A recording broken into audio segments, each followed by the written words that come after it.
देवराज प्रताप शहर का एक बहुत बड़ा और ताकतवर नेता था। बाहर की दुनिया उसे जनसेवक मानती थी, लेकिन अंदर से वो सिर्फ सत्ता का भूखा और हवस से भरा हुआ था। अमित वर्मा एक सीधा साधा और ईमानदार पुलिस अफसर था, जिसे देवराज की पर्सनल सिक्योरिटी के लिए रखा गया था। एक दिन अमित अपनी पत्नी नेहा के साथ नेताजी की बेटी की शादी में आता है। वहाँ देवराज की नजर नेहा पर पड़ी और उसकी नीयत वहीं से खराब हो गई।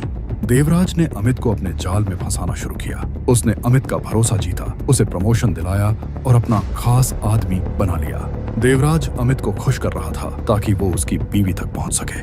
फिर देवराज ने अपने जन्मदिन की एक बड़ी पार्टी रखी। अमित और नेहा को वहां बुलाया। अमित को लगा कि उसे बहुत इज्जत मिल रही है, क्योंकि वो इस बार सिक्योरिटी अफसर नहीं बल्कि मेहमान बनकर नेताजी के बर्थडे में आया था।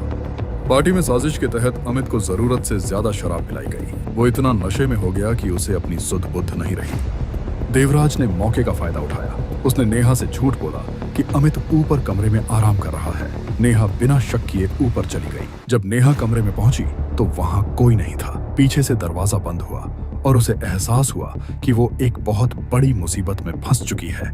देवराज ने उसके साथ पूरी रात जबरदस्ती करी। देवराज ने नेहा को कहा, अगर बाहर किसी को भी कुछ भी बोला तो तुम्हारे पति को मार देंगे और उसकी नौकरी भी छीन लेंगे।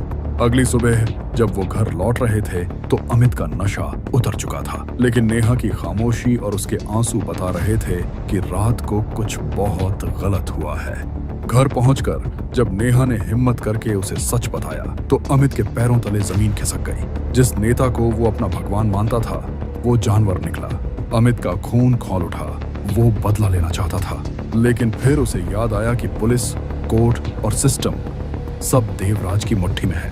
वो जानता था कि अगर उसने आवाज उठाई तो न सिर्फ उसकी नौकरी जाएगी बल्कि उसकी और नेहा की जान भी खतरे में पड़ जाएगी। अब अमित के पास दो ही रास्ते थे, या तो वो चुप रहकर सिस्टम का गुलाम बन जाए या फिर सब कुछ दांव पर लगाकर उसी सिस्टम से लड़ जाए। जब कानून और इंसाफ एक आम आदमी का साथ छोड़ देते हैं तब उसे अपने तरीके से फैसला करना पड़ता है।